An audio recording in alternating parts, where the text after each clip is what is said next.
Last summer, me and my buddies, Jake and Mike, decided to hit up this secluded spot for camping, way out in the woods where hardly anyone goes.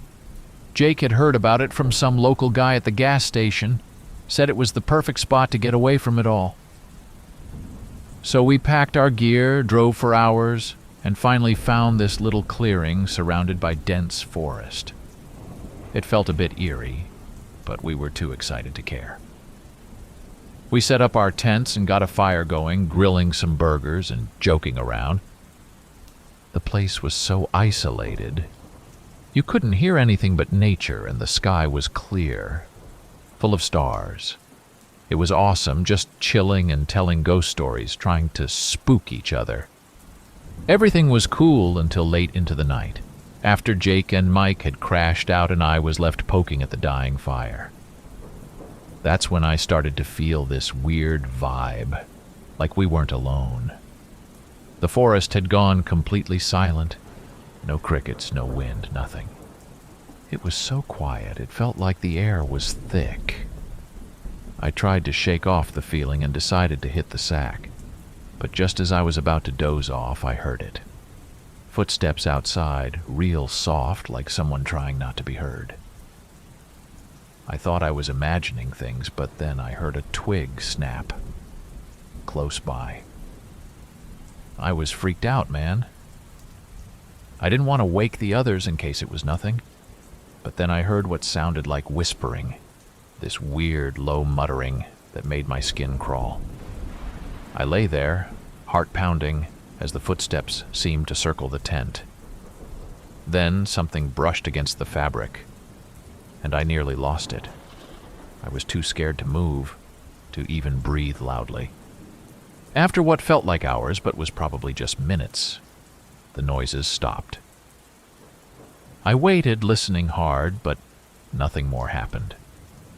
As soon as the sun was up, I got out of the tent, expecting to see footprints, or at least some sign of what I heard.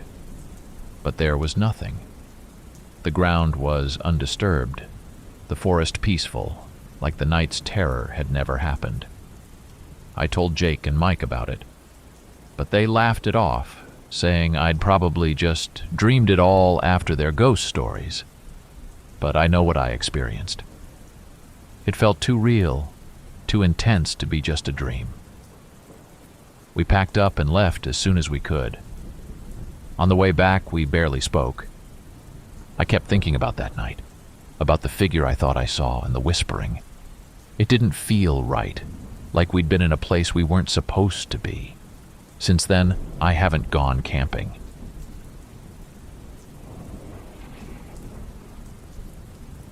This happened last year when my cousin Ray and I were looking for a cool spot to camp, somewhere quiet and away from the city buzz.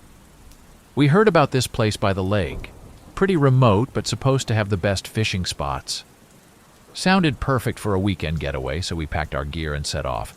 The first day was just awesome.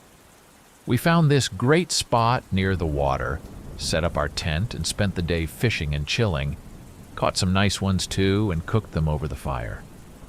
It was all good, the kind of peace you only get in nature. As the sun set, we were relaxing, sharing stories, when suddenly we heard noises. Not the usual forest sounds, but like people talking and laughing, coming from deeper in the woods. We thought maybe there were other campers nearby, no biggie, until a loud crash broke the night like something heavy getting knocked over. Curious and a bit concerned, we decided to check it out, thinking maybe someone needed help or something. We grabbed our flashlights and headed towards the noise. But as we got closer, the sounds changed. There was angry shouting, not just people having a fun time. We turned off our lights and moved quietly, getting close enough to see a group of men at a trashed campsite. They were arguing fiercely, throwing stuff around, and we saw they had guns. Right then we realized this wasn't a friendly campfire. It looked more like a deal going wrong or something dangerous. Scared out of our minds, we slowly backed away, trying not to make a sound. But then, typical luck, I think they heard us. Because everything went silent, We didn't wait to see what happened next. We just ran back to our camp as fast as we could. Packing up in a panic, we threw everything into the car and got out of there. We could hear them shouting in the distance, searching. It was terrifying, thinking they might catch up to us. But we managed to drive away without them finding us, thank goodness. We reported it to the cops and found out later that those guys were part of some big criminal ring in the area. It was a close call, and it freaked us out big time. Since then, Ray and I stick to well-known, populated camping sites. No more remote adventures for us. We learned our lesson. Sometimes the best spots are right in the open, where it's safer and you know exactly who's around you. That night by the lake, it was too close for comfort. A real-life reminder that danger can lurk where you least expect it.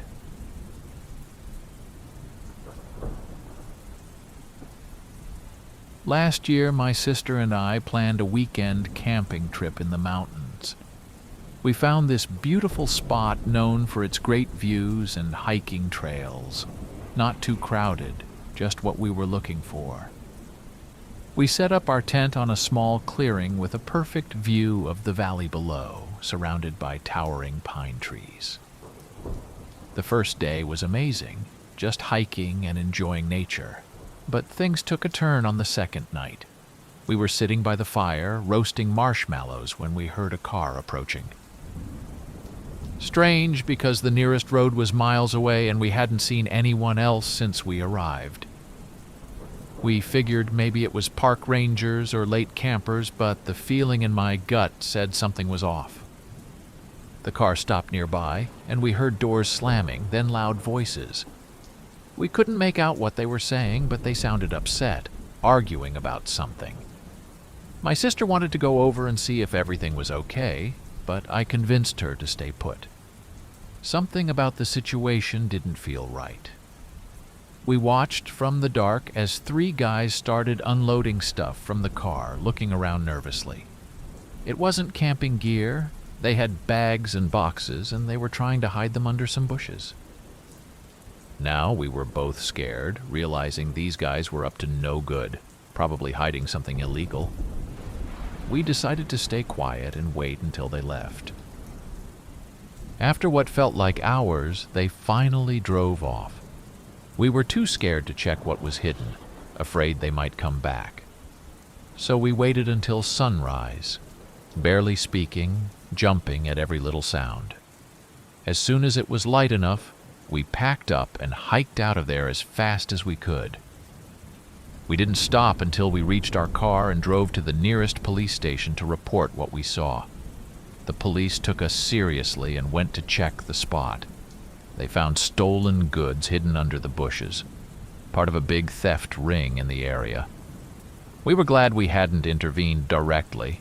Who knows what could have happened? It was a real eye-opener, how quickly an idyllic getaway could turn into something like a crime thriller. Now, we make sure to camp in areas with more people around and always trust our instincts if something doesn't feel right. That trip was supposed to be a fun adventure, not a scary brush with criminals.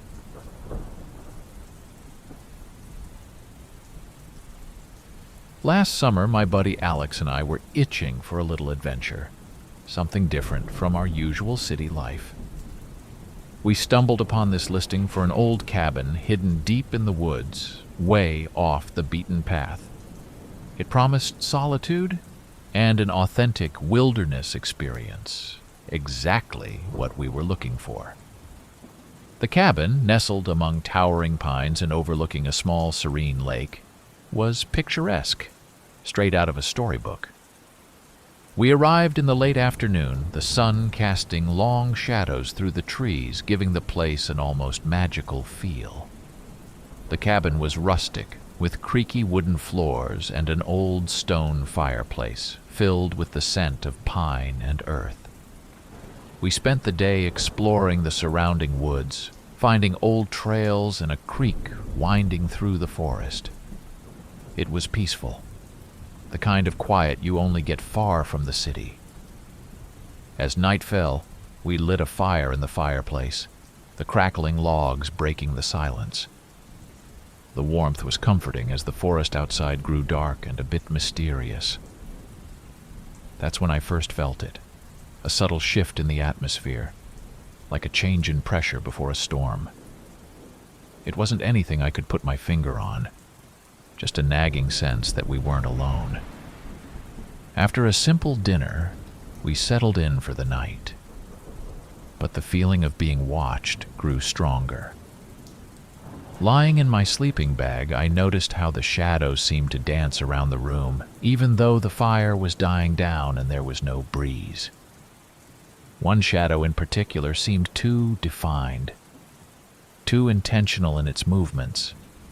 It was like it was pacing back and forth at the foot of our beds. I nudged Alex and whispered about the shadow, but every time he looked up, it seemed to dissipate into the darkness. He brushed it off, joking that maybe I was just afraid of the dark. But I could tell he was unnerved too. The next day, we tried to shake off the unease by keeping busy, hiking further into the woods and fishing in the lake. But as evening approached, so did the dread of another night in the cabin. The shadows seemed to creep closer as the night grew darker, and the temperature inside the cabin dropped, a coldness that felt unnatural.